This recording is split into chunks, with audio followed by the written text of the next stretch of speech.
Don't jump on us just because we don't understand what you're saying. I didn't jump on you. It's not the idea behind Christianity I'm faulting, or Judaism, or any religion. It's the professionals who've made it into corporate business. There's big money in the God racket. Big money. Here we go. Yes, here we go, Boris. Hey, the basic teachings of Jesus are quite wonderful. So, by the way, is the original intention of Karl Marx, okay? Hey, what could be bad? Everybody should share equally. Do unto others. Democracy. Government by the people. All great ideas. These are all great ideas. But they all suffer from one fatal flaw. Which is? Yeah, what's that? Which is they're all based on the fallacious notion that people are fundamentally decent. Give them a chance to do right and they'll take it. They're not stupid, selfish, greedy, cowardly, short-sighted worms. They do the best yourself, they man. can. Speak for yourself. All I'm saying is that people make life so much worse than it has to be, and believe me, it's a nightmare without their help. But on the whole, I'm sorry to say, we're a failed species.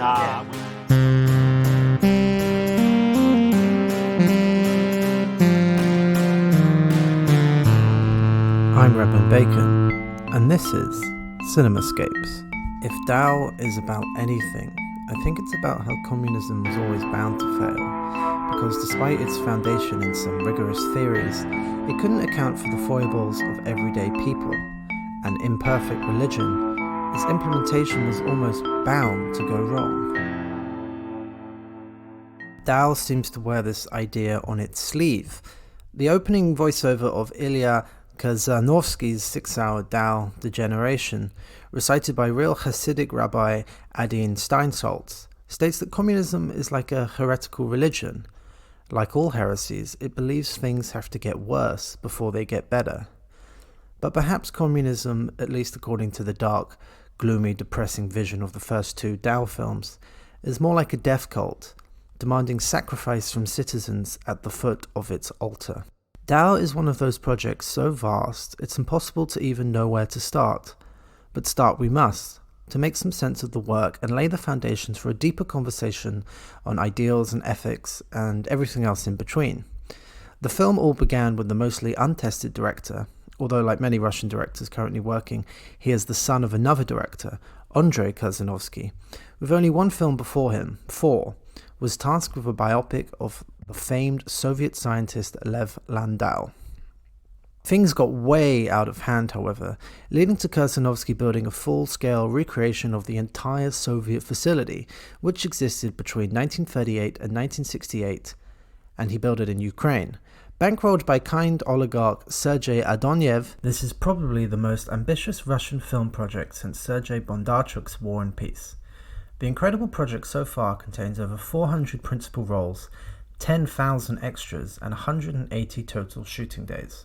With shades of The Truman Show and Synecdoche, New York, it blurs the lines between fiction and documentary, making it hard to even say what's real in this context. Actors, nearly all non-professional, were meant to live and work in this facility and just have normal lives there as if they were in the Soviet Union. Scientists were invited to present their own research in the facility, scenes you can see with visiting American professors in Degeneration. Babies were born here, real human connections were made, all happening over the course of several years. If you thought Chernobyl, the extremely well-received series from HBO, was an accurate work of Soviet recreation, DAU takes it to a new and unprecedented level. Cinematographer Jürgen Jürges devised a way to maintain natural light throughout the entire facility, removing the need for lighting equipment. The team could turn up at any moment and shoot, creating an improvised, naturalist feel throughout. It looks amazing and feels amazing. The handheld 35mm camera work, a marvel, really immersing us into this world. Over the course of several years, they shot hundreds and hundreds and hundreds of hours of footage, showing people piecemeal scenes and exhibitions in Paris, London, and Berlin. For Berlin, Khrzhanovsky even wanted to rebuild sections of the Berlin Wall, but he couldn't quite get the necessary permits. Critics straddling the world of performance art, visual art, and film had seen bits and pieces, but to what end, no one could really say. Was this the never-ending film, or would something substantial finally come out of it? Now, with this year's Berlinale, critics and members of the audience were treated to 2 films from the project. DAU Natasha, with a focus on two canteen workers in the 1950s, and DAU Degeneration, set between 1966 and 1968, which eventually sees the entire facility terrorized by a group of terrifying nationalists, played here by actual neo-Nazis, an act of artistic transgression that could have gone seriously, deeply wrong.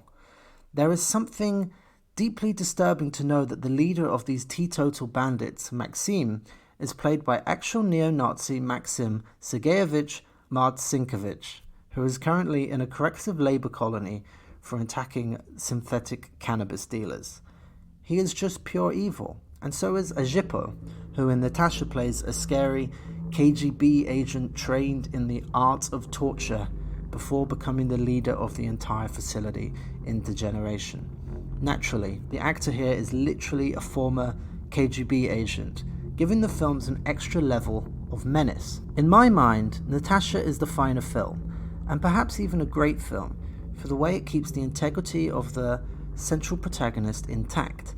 There is a tightly wound tension throughout the movie, giving sense to its madness, especially the scenes of endless drinking, which work here but get somewhat tiresome in Degeneration. Empathy is also found here, thank God, making the investment feel kind of worthwhile. The same can't be said for the sprawling 6-hour Degeneration, which has such a cynical view of the world. I finished the film and just felt totally empty. I admired the artistry, of course, but at the same time, I can't help but feel anger at such naked, depressive scenes. I reckon that they were planning to play across the big European festivals, Cannes, Karlovy Vary, Locarno, Venice, but with the COVID-19 ruining everything, they have opted for a digital release. With 14 films listed on the website, this is a cinematic universe quite unlike any other, with various characters straddling between different movies. And like a Marvel team-up movie, The Avengers for example, Degeneration seems to contain various threads that will be more fully explored in other films.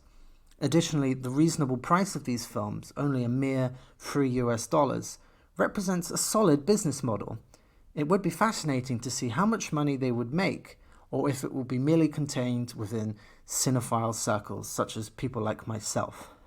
I admit to being thrilled by the transgressive nature of the project, which includes untold horrors in its depiction of human depravity, including the slaughter of animals, sexual assault, simulated apparently, real drinking and real sex, while admitting that perhaps art with a capital A cannot justify what these actors must have been feeling.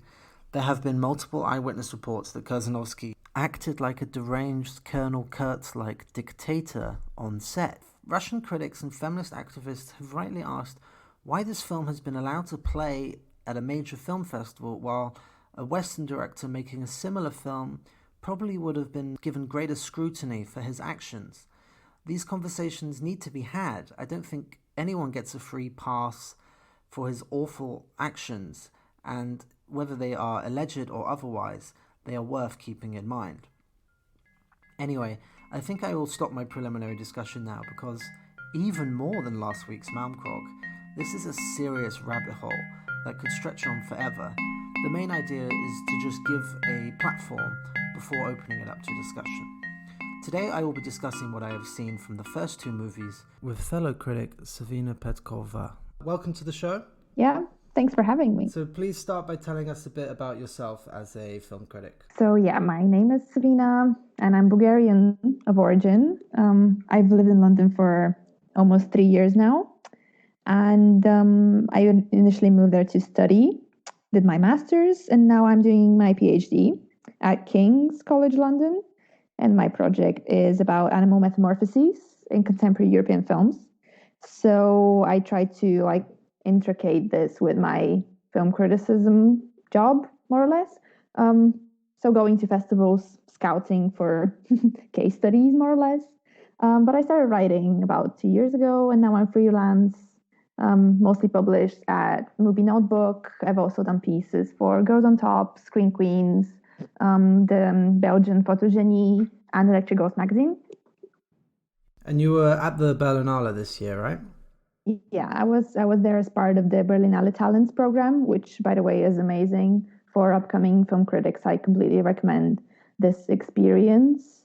So I was there for the whole of the festival, and I got a lot of mentoring and tutoring and got to watch a lot of stuff. But unfortunately, I didn't see DAU there, so I had to catch up on that. So you've caught up on the platform which was offering 2 of the films so far. Yeah, exactly. I woke up to a text of a critic friend of mine that was saying the DAU films are online. So basically, straight out of bed, started watching Natasha. So that was an interesting experience at home. I can imagine seeing Degeneration in the cinema for 6 hours. That would have been wow, without being able to take a break. Yeah, so sadly I couldn't quite catch Degeneration at the Berlinale. I did have the option to go, but it was the last Sunday of the festival, and I thought 6 hours might just be the thing that kills me, to be honest. So I've caught this online, but what I wanted to talk about first is what is the experience watching these movies? And you talked a lot about the hype of your friends or fellow critics, and how does this experience match perhaps what you may have anticipated the films would be about? So maybe we can talk a bit more about the context of how I learned about DAO. Yeah. So they were anticipated films for me personally. Like in January, or no, I think it was late February, when I read a really nice article that was recounting the experience of being part of the exhibition-ish thing in Paris, the DAO experience, the immersive installation. Yeah. So this is how I ended up knowing about the project. And when I heard it was going to be, Natasha was going to premiere in competition, I was super excited.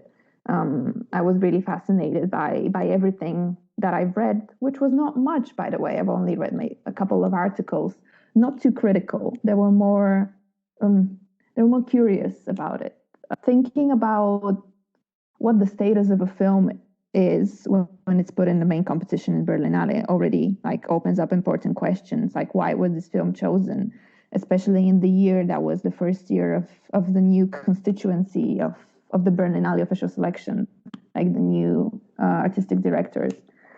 So I was expecting something that was more, I don't know, I was expecting a big statement, definitely, but the experience of the films, both of them, was a bit more underwhelming than the discourse around it. So this is what I'm going to start by saying. Yeah, I'm having troubles seeing it as a complete one entity, the context and the film itself. What do you think? Can you separate them completely? This is a question that I've been sort of grappling with, because if you look at Natasha and you just see it as a standard film, it plays very differently to knowing that it's a larger part of a bigger, more ambitious project. Because on the very superficial level, Natasha is very much just a very slice of depressing European art house cinema. There's nothing totally unique. I think once you get to Degeneration and that kind of epic length and the amount of characters and maybe the more philosophical ideas, then you think, okay, this is more grand.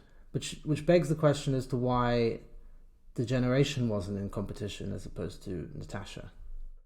Yeah, because it seems like it's more like an unreachable, like a more elitist thing that not many people could actually afford to spend 6 hours in the cinema to see Degeneration and to know more about it.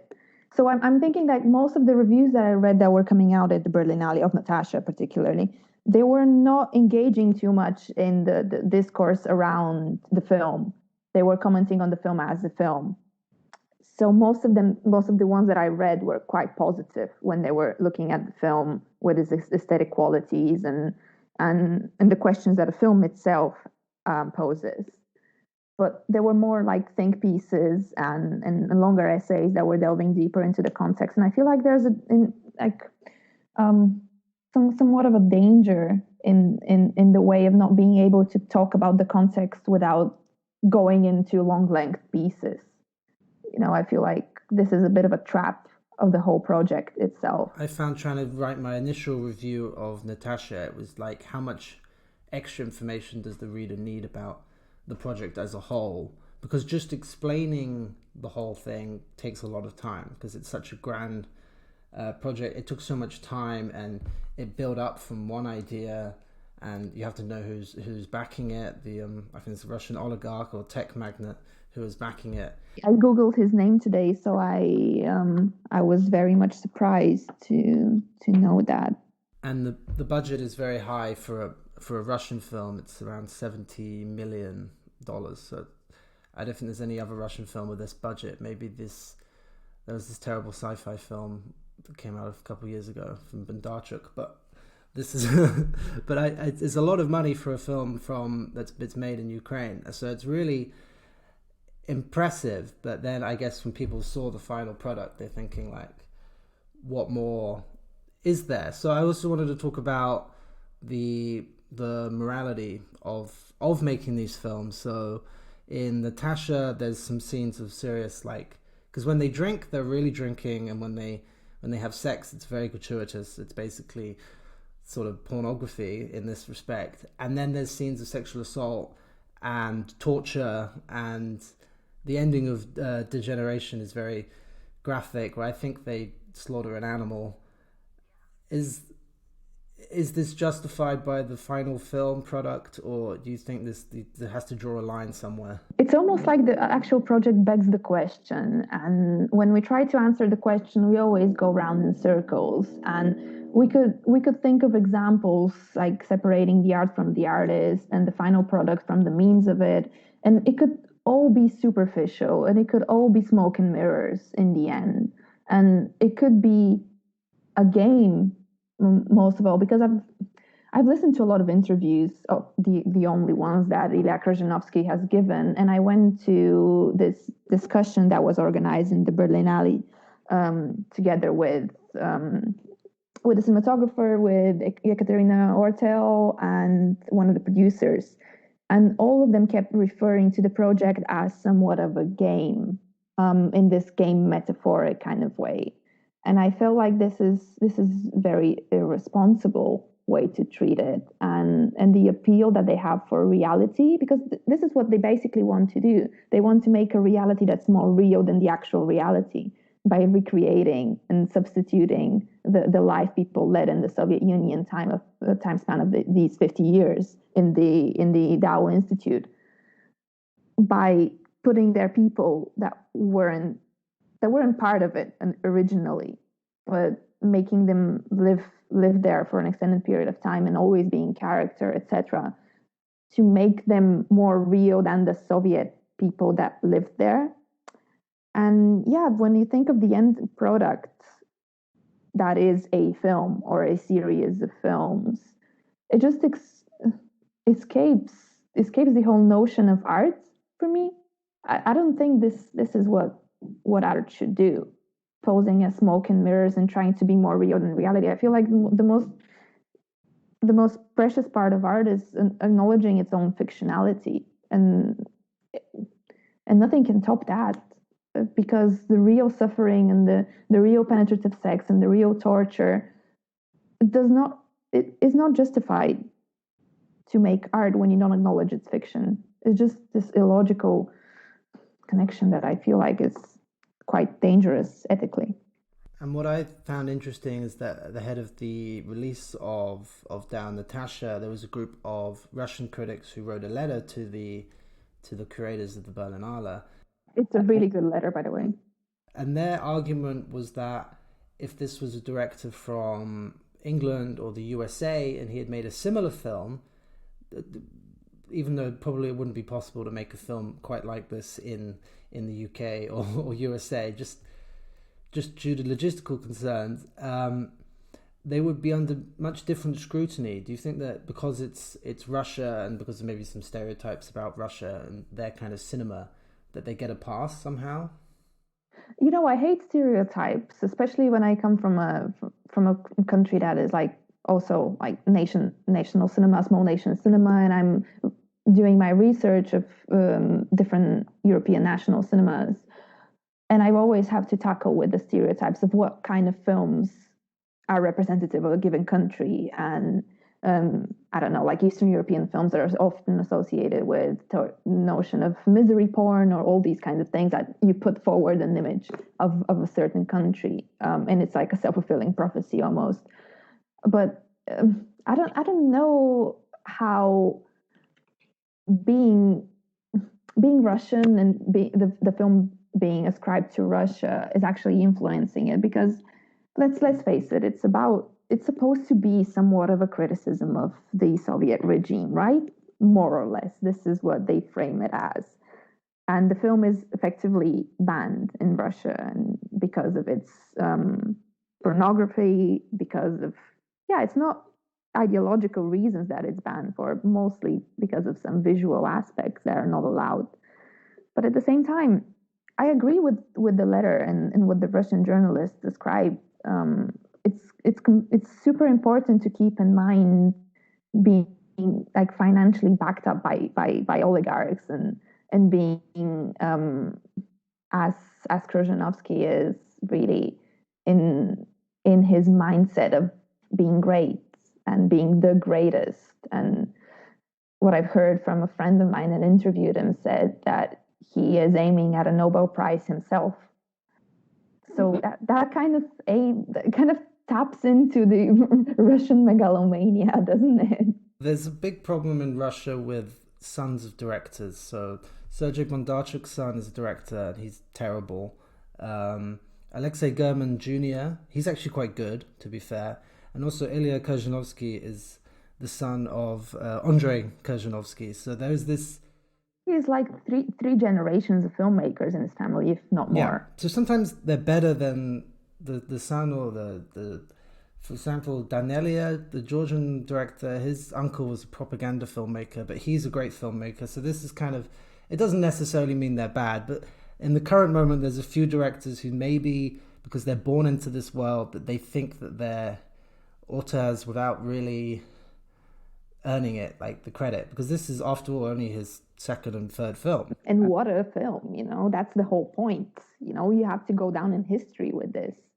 While quite different in filming technique from perhaps Beanpole or Loveless, why do you think it is that Russian films and perhaps Eastern European films in general that play well at film festivals are often tragedies or depressing films? Is this sort of like a self-fulfilling prophecy that the films that get made then play well at festivals, then they get made again? Is this due to stereotypes? Because comedies do come out of these countries, of course. Yeah, but I feel like the comedies, this is the case, for example, in Bulgaria, they basically stay in the domestic market, so they don't get a festival release, and they're not made for festivals. Obviously, when you have, maybe in Russia it's a bit different because they have a lot of like local funding and governmental funding and oligarch-based funding as well. So you have more freedom maybe to do your own thing if you want to. Whereas in smaller countries like Bulgaria, if you want to get your film made and seen, you have to go for co-productions.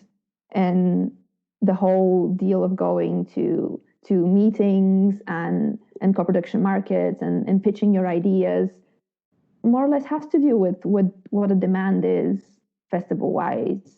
So yeah, I feel like it is a self-fulfilling prophecy that most of the films that have been awarded at festivals are the ones that are purely tragic and miserable to watch and tell similar stories, more or less, in a more depressing manner.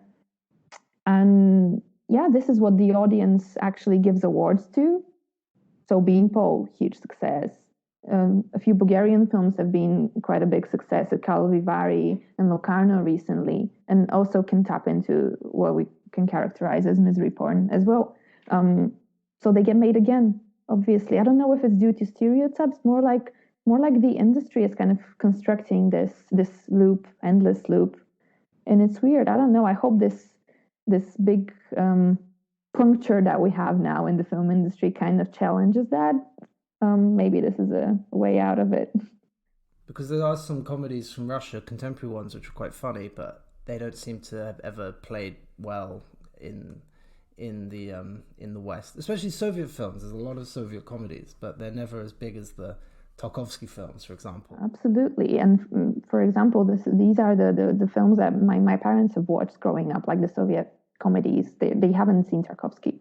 Anyway, I want to talk about perhaps more the DAO and its some of the philosophies that come out of it. So Degeneration is narrated by a rabbi who is played by an actual rabbi whose name is Adin Steinsaltz. So he's a Hasidic Jewish rabbi. What do you think is the purpose of his narration?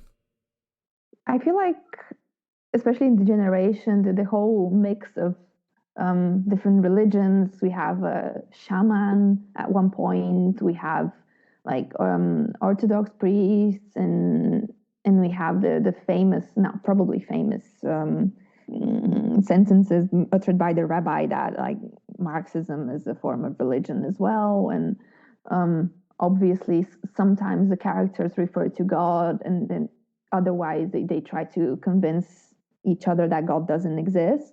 And I actually really like the start of Degeneration when they talk about the proofs of existence of God, when they have the rabbi speaking to a whole audience of scientists about mathematical proof and existential proof and theological proof. I feel like this is a really good way to introduce the rabbi figure, and then to keep the narration going on up until the end.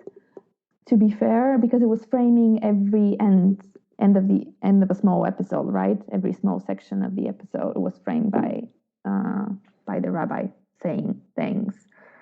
I felt like this is like an encapsulation of what was happening, maybe somewhat of a recap in a more abstract, artsy way. So I felt like this went against the realism style of filmmaking that was going on scene, and the allowance for reflection felt like this is a statement of the film that it's making, saying, "Oh, look, I am an art film before everything else. So whatever you see, it's already we've been meditating on it in the editing process."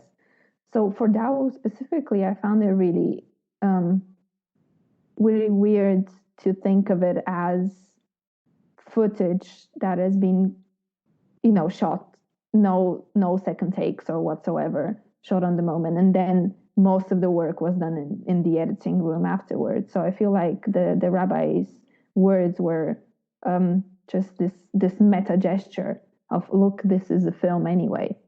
Yeah, I think it sort of makes it more of it gives it more of a context, as like you say, like it makes it more like a film than perhaps Natasha, which is just purely focusing on the one woman's very naturalist kind of experience.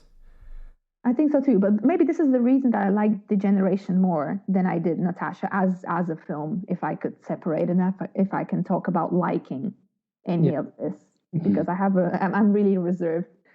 You said that you saw my really low ratings on Letterboxd. Yeah. It doesn't have to do with the fact that I dislike them as films and I think they're badly made or whatever. No, I think they're beautifully made, and I love the cinematography, and the characters are great, and I like the editing. I like all the formal aspects. But then again, I disagree with everything that this project stands for ethically and morally. That I just, these are not characters. They are people.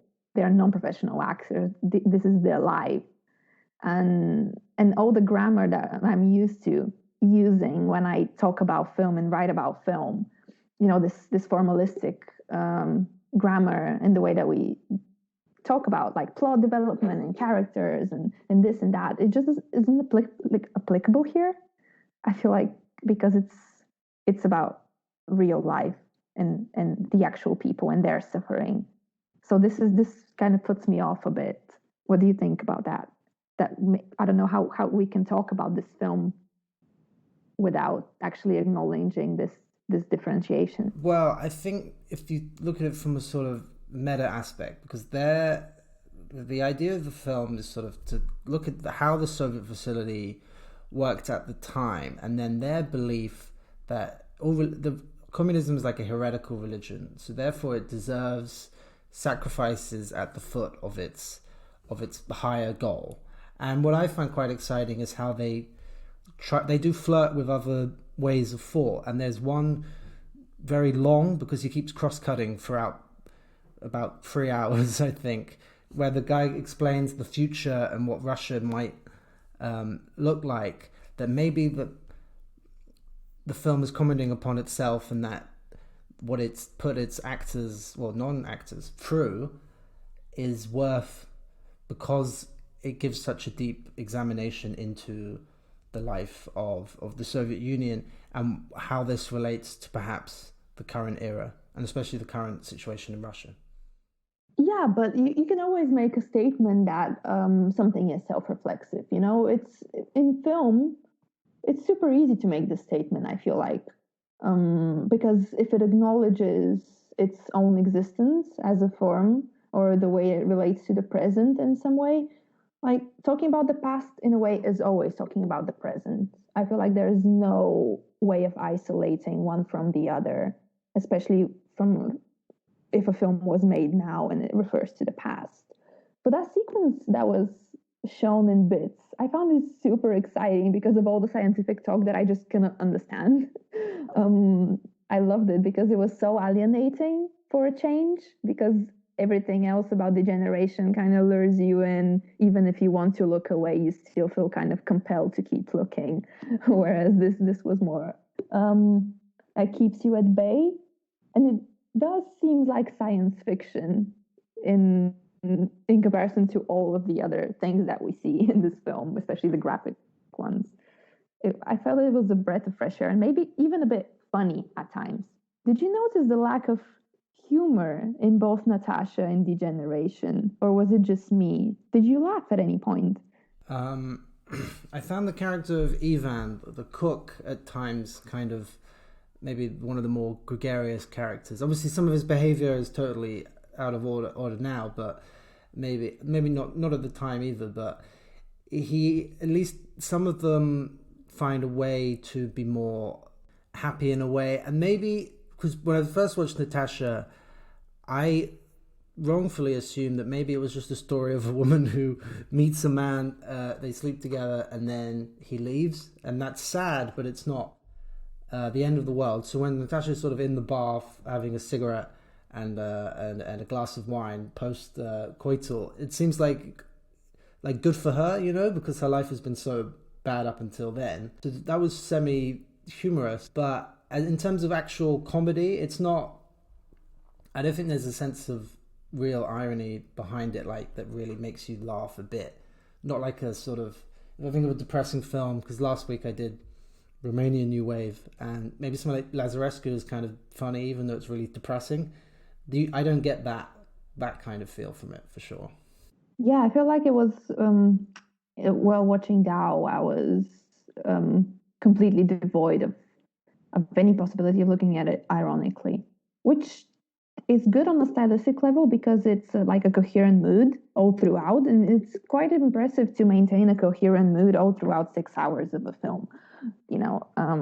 So yeah, that's good. But at the same time, this is why I had to stop and take breaths like three times, I think, throughout my watch, because I just couldn't. It was weighing down on me a lot. And I wouldn't say I'm a particularly difficult, like, I don't know, difficult spectator. I'm not really picky or squeamish at any point. It was just the weighing down of the mood in a way. Yeah. Yeah, because the mood, it is a very sort of moody film, and the atmosphere, there's always this sort of rumbling sounds of some kind of factory rumbling, low rumbling throughout. And then there's the long takes, and then there's these strange, unexplained experiments, and there's also discussions of the superhuman, which has shades of Nazism. I mean, it really goes into these evil situations, and for me, I found that very dark. I couldn't quite sleep after finishing Degeneration, especially because I knew that these are played by real Nazis, and the leader of whom, Maxim, is currently in jail. And that seems really risky filmmaking choice.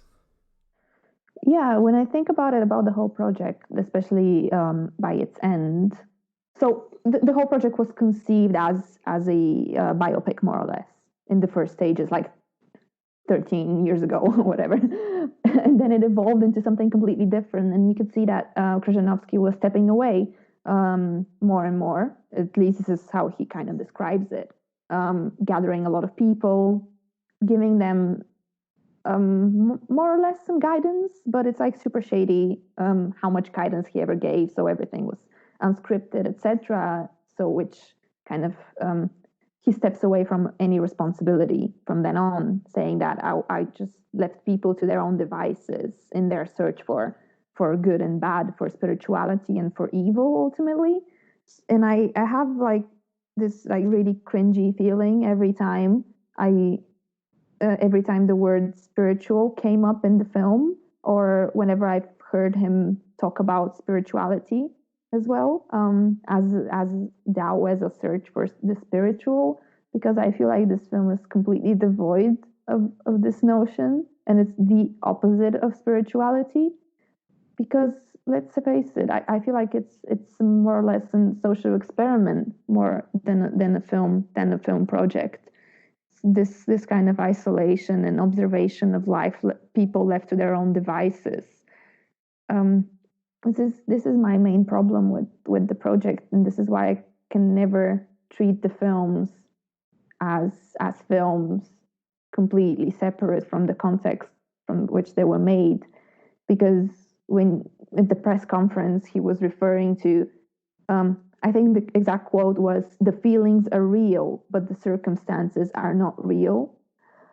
So when you're priding yourself in producing real emotions in non-professional actors and you're feeding off this, it's already ethically dubious to what end are you going to use these things. So this is not really spiritual in any way. And there's a whole other question about vulnerability. This is, I think, no one is really addressing how this film, because Natasha apparently gave consent, and she said that in the press conference as well. Actors knew, or not actors, knew what they were signing up for, but all the other vulnerable groups that were involved, for example, animals, people with disabilities, children, babies, how can they give consent? How can they account for themselves? And I found it really troubling, that scene that was shown in Degeneration with the babies being tested.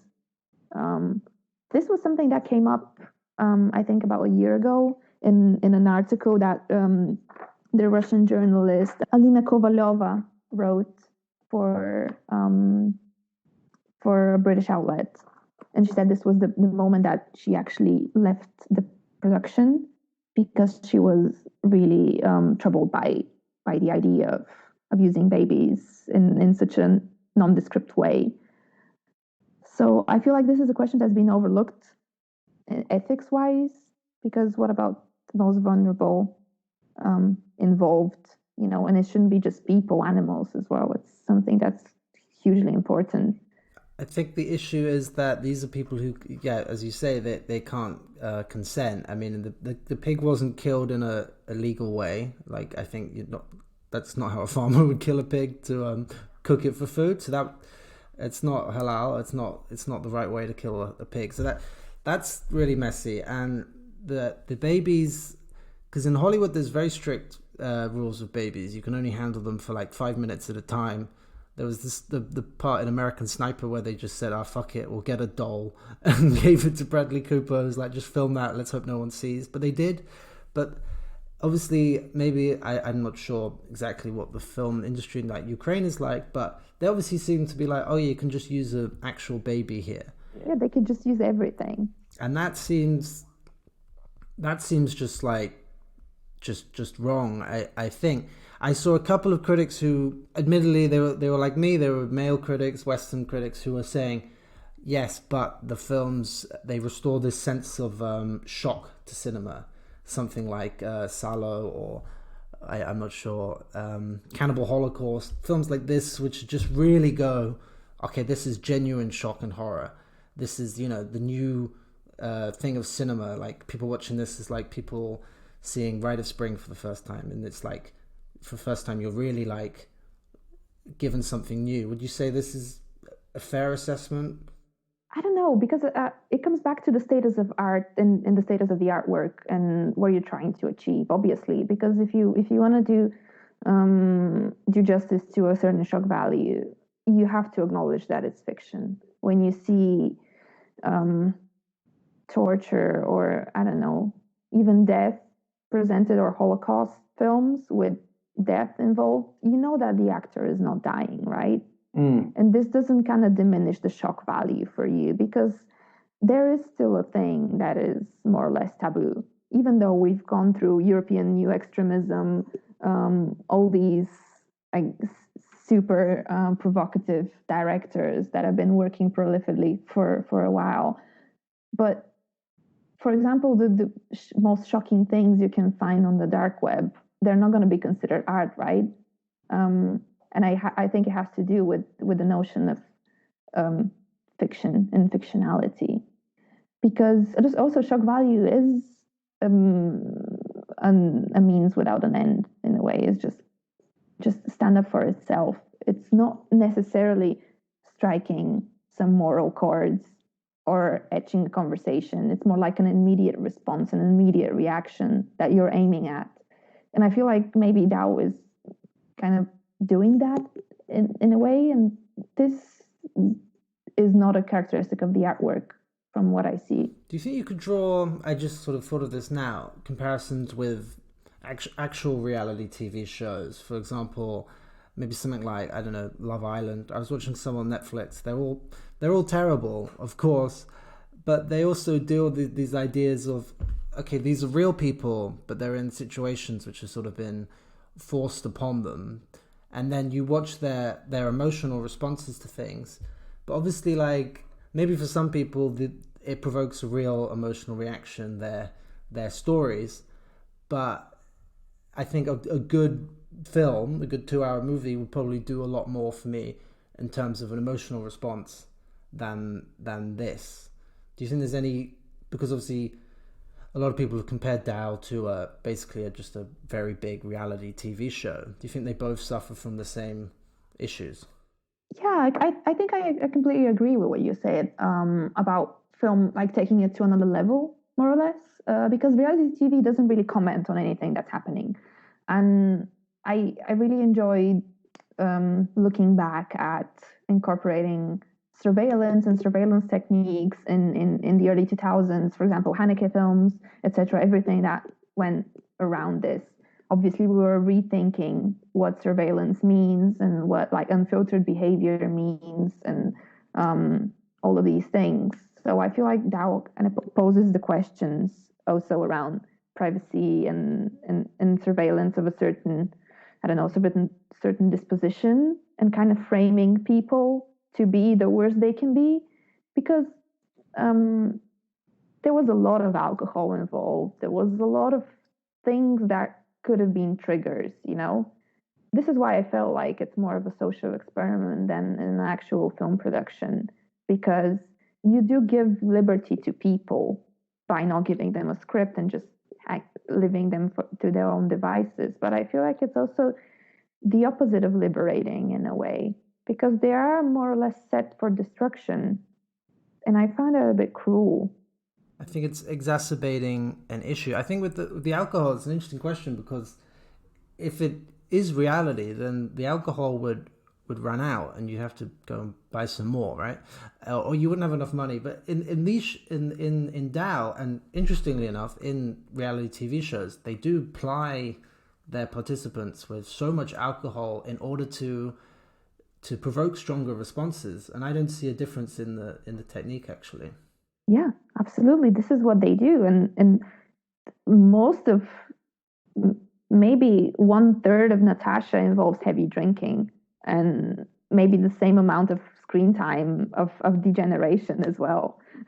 A lot of drinking, a lot of shouting, a lot of breaking things everywhere. by the time you're into your fifth hour of degeneration, you already know what's going to happen, because of, you've seen it play out so many times. And that's also a bit scary because it's a bit numbing by the end. Yeah. So my parents, well, my mother is Irish, and there's this one joke about Irish people is that, I think it's in Family Guy, before they discovered drinking, they lived in a utopian society. Do you think there's some kind of comment here about how maybe communism was defeated by just alcoholism or any way, or is this just a facile comparison? I don't know. I feel like there's always been this mechanism of coping,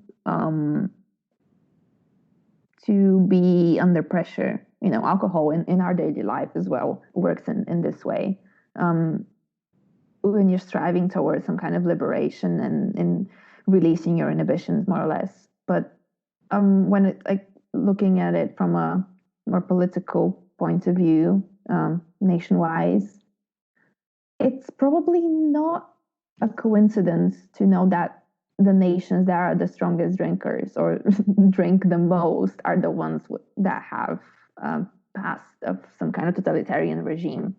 So there is some kind of correlation.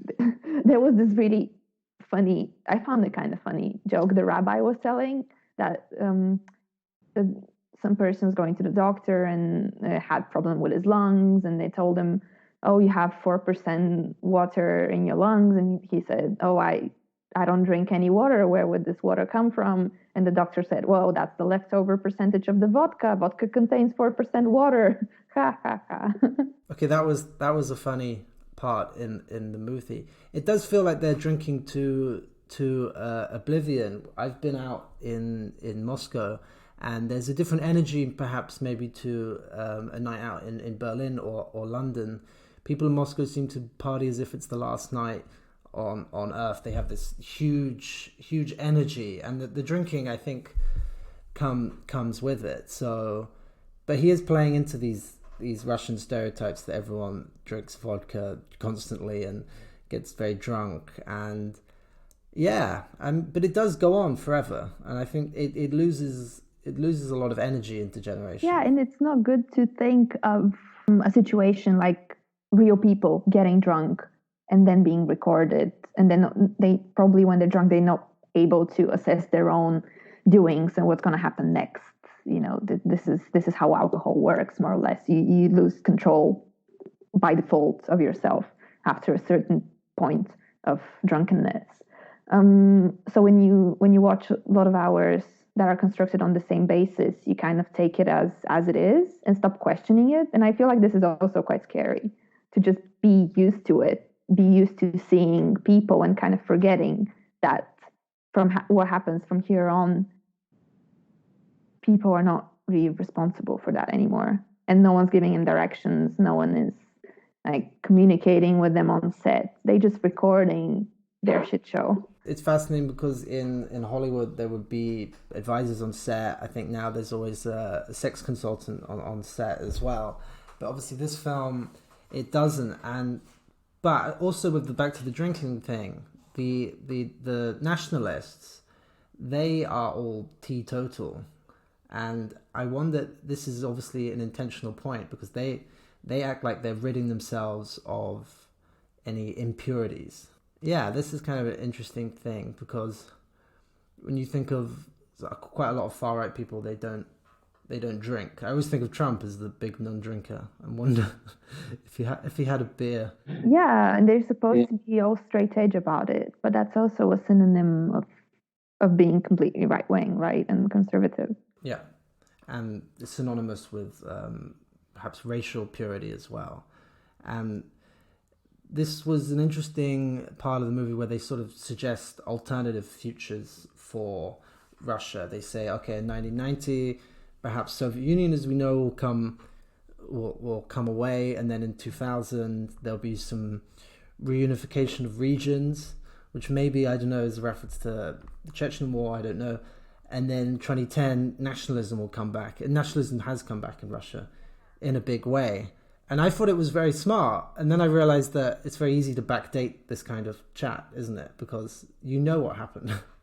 Yeah, absolutely. That's the key thing, and I feel like you can apply the same logic to UK or US or whatever in the world. You know, it's just a resurgence that we've been witnessing, that we've been trying to avoid from a time from some period of time, but it is there, and it's a consequence. Obviously, nothing happens in isolation. Yeah, and so to this respect, do you think the DAO has some uses, like a warning about the dangers of trying to create an ideal society, or with toying with these ideas, or letting certain people be in charge? Definitely, I think it could be a good warning about toying with ideas of power, because I feel like it's not an investigation of what life was back then. It's not a criticism of communism.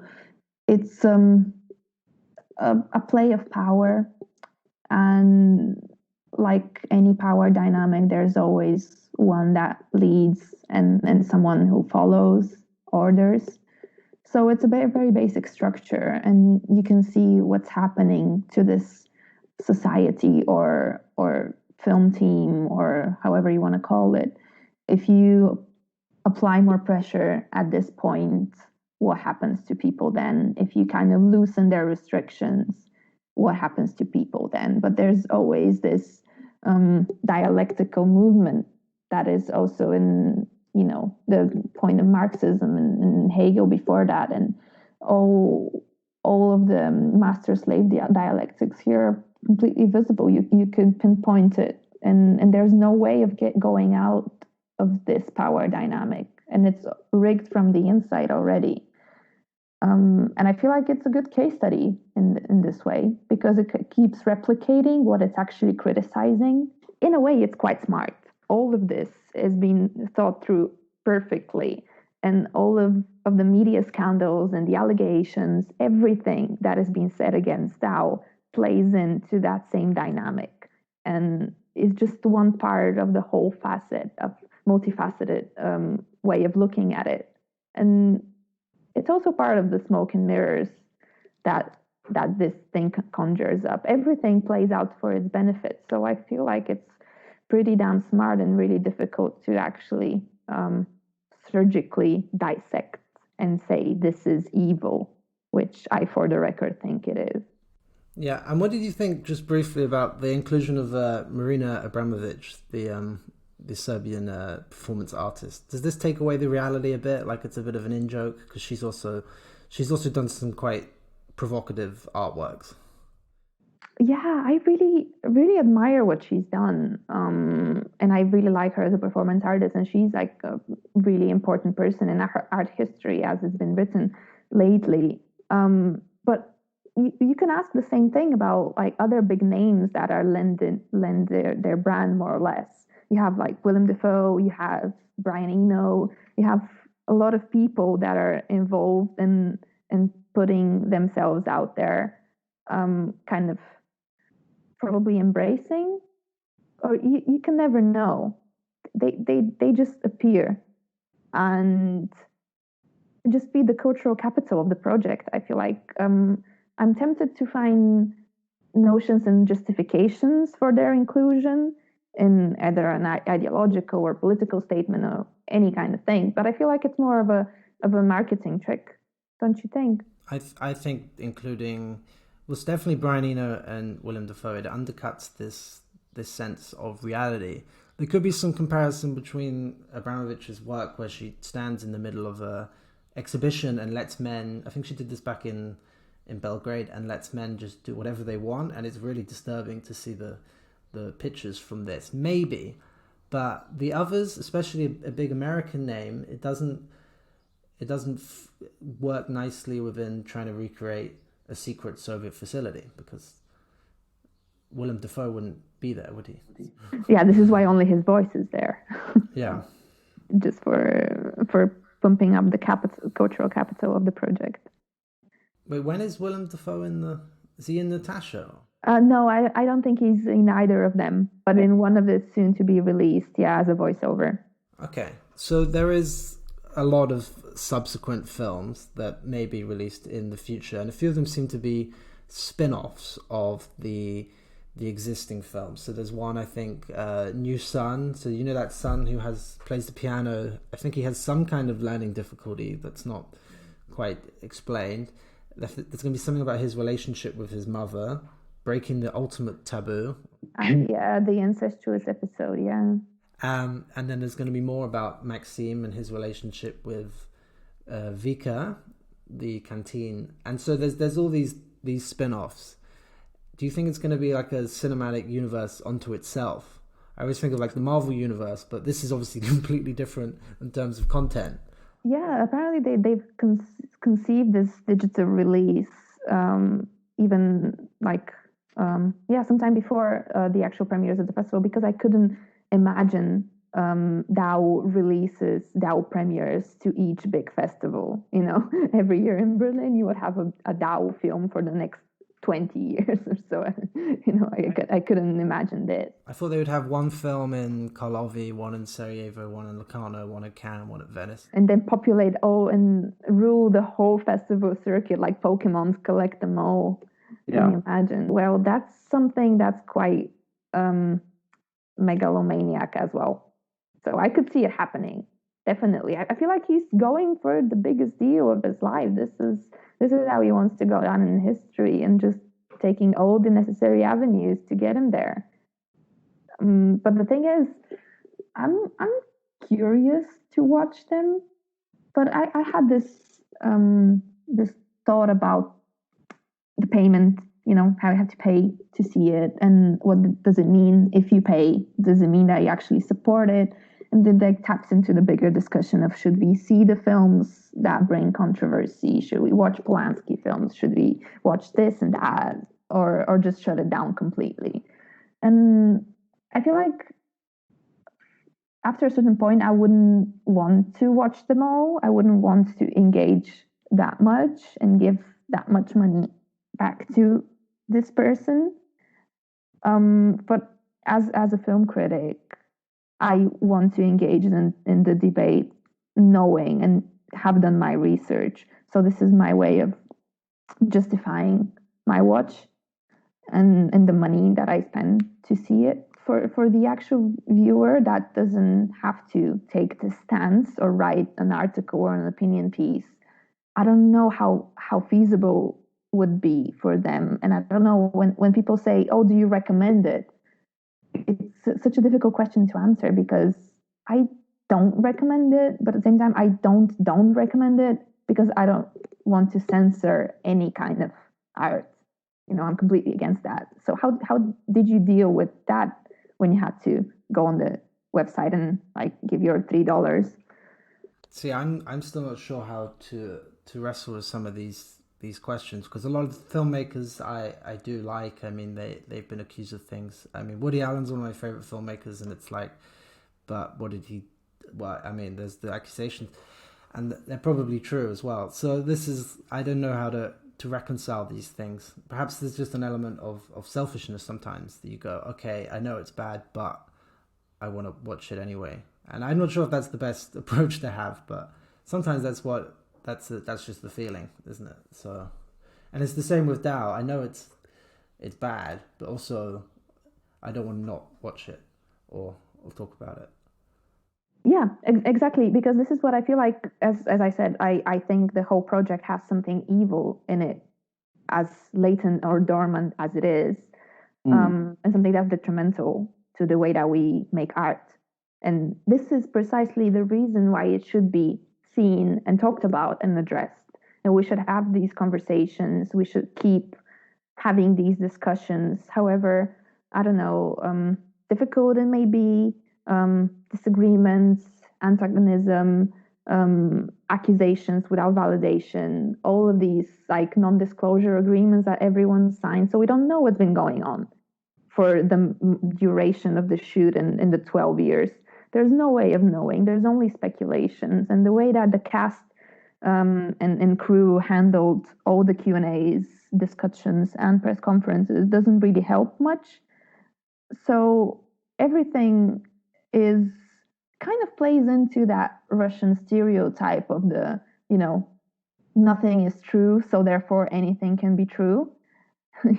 Like Russian bots, all these kinds of things like come to my mind. But yeah, precisely that, when you're stuck at this point without having a single substantial truth to hold on to, you have nothing else to do but to interrogate and ask and talk rather than censor or discard. So I'm really happy that we're having this conversation so freely about this.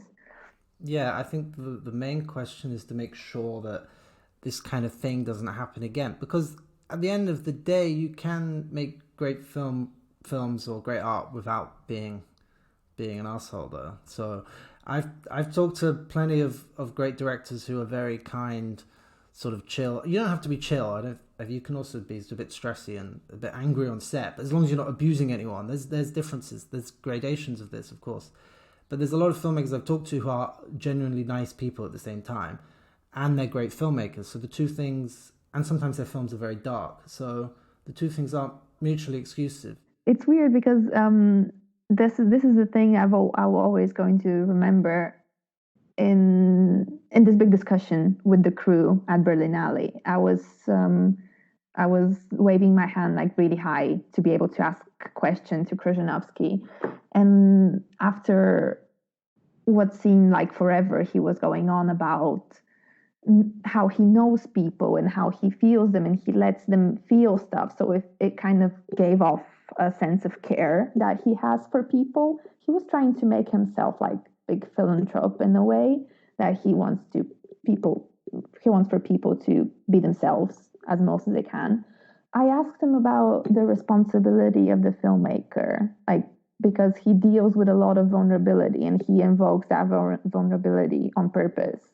And it's intricately connected with the idea of responsibility.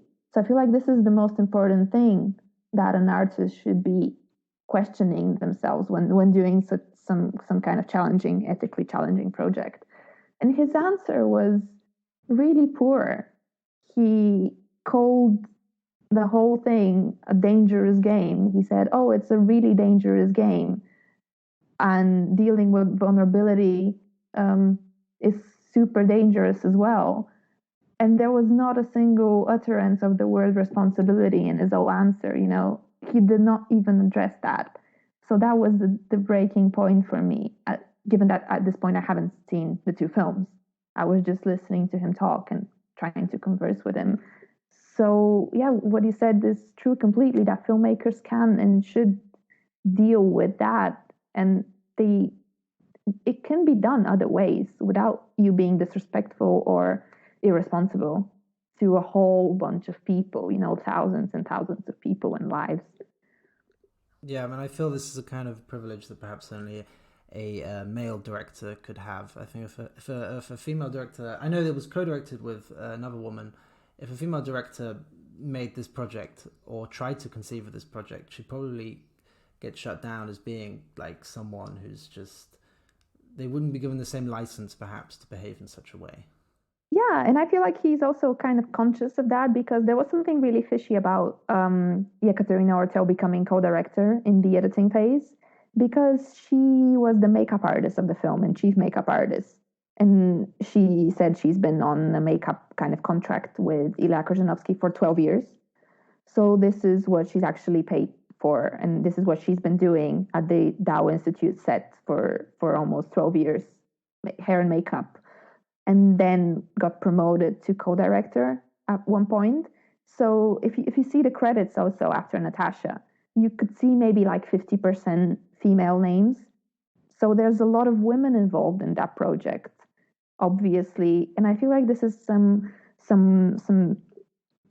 action taken to diffuse responsibility, because he got accusations of Me Too time. What are you doing because you're a male director? Do you think you're more entitled to this, and this?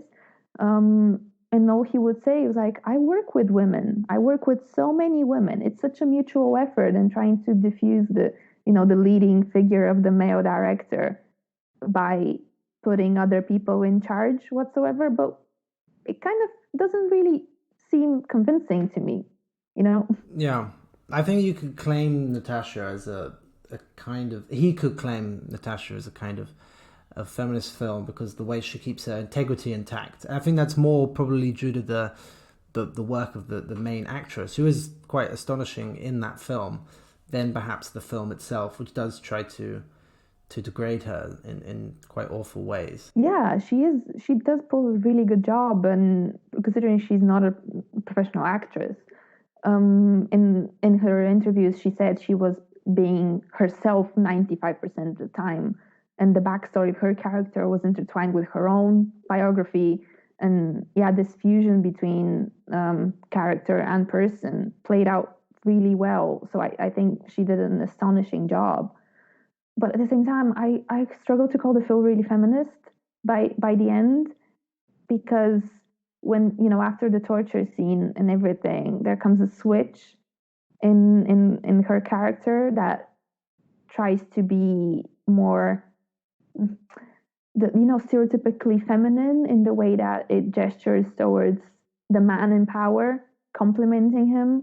Oh, I wouldn't do all of this if it wasn't for your eyes, and trying to flirt with him. I feel like this was kind of undermining the feminist message of the whole film so far. So I felt a bit uncomfortable with this end, because precisely the contrast to the exhibited like power and stature of the character before that, because she is fearless and she is not taking advantage of her femininity, whatever that means. It's not like it's fixed. But then at the end, it manifested itself as what could be read as a form of weakness, because we've already encountered her pain and how she dealt with the torture scene. So the way that it was edited to end on that, almost like Stockholm syndrome, it seemed like anti-feminist for me. I don't know. Do you agree? No, I thought maybe it gestures towards it, but then by the end it sort of batters it out of you. Same with Degeneration, which gestures at progress, perhaps with the dancing or with the sort of more chilled out teenagers, and then it takes it all away from you in quite a cruel fashion. Yeah, so it kind of makes you feel like, oh, there's this box and I'm stuck in this box and I can probably try to escape, but then it shuts you down completely and you kind of stay there suffocating in that box. Which could be, used like an apt metaphor for totalitarian regimes, but that seems like a too simplistic meaning, too simplistic a metaphor to me. It's really easy to read into it in such a way. So I feel like there's something more about progress that's being said here that's not like on the surface. Yeah, and I think, I'm not sure what the future films will bring, but it's worth tempering in mind that although perhaps the Soviet Union wasn't the greatest government of all time, there were some people who had happy lives and they had a house and a wife and children. They went to Sevastopol on holiday or whatever. And there's the one guy who gets away fishing. And I was quite happy he escaped because they sent him off. And it just creates this totally negative vibe. So I'll be interested to see if any of the other films actually give someone else a happy ending.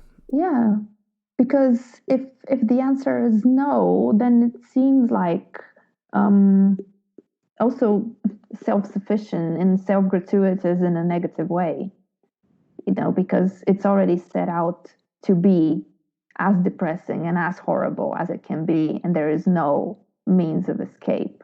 So in a way that could be quite one-dimensional. And of course, life is not one-dimensional, even life under totalitarian regimes. And if it wants to be true to life, there should be allowance for some kind of better endings, even though apparently there was a marriage and some babies being born on set during these 12 years. So, yay, good for them. Yeah, let's hope in the future it finds a different angle, because if it's like this for 14 films, it's going to get very tiring very quickly, I believe. Yeah, and the thing is, it just loses its momentum if you keep on watching it for hours and hours at an end. Even the most shocking things, if you watch them on repeat, you'll get numb to it, and that's not good. That's not good for your psyche. It's not good for your moral judgments as well, because the more you consume, the more numb you become. So, yeah, I'll be curious to follow what's going to happen and how it's going to be received. And I'm really looking forward to people writing on that a lot and talking about it a lot.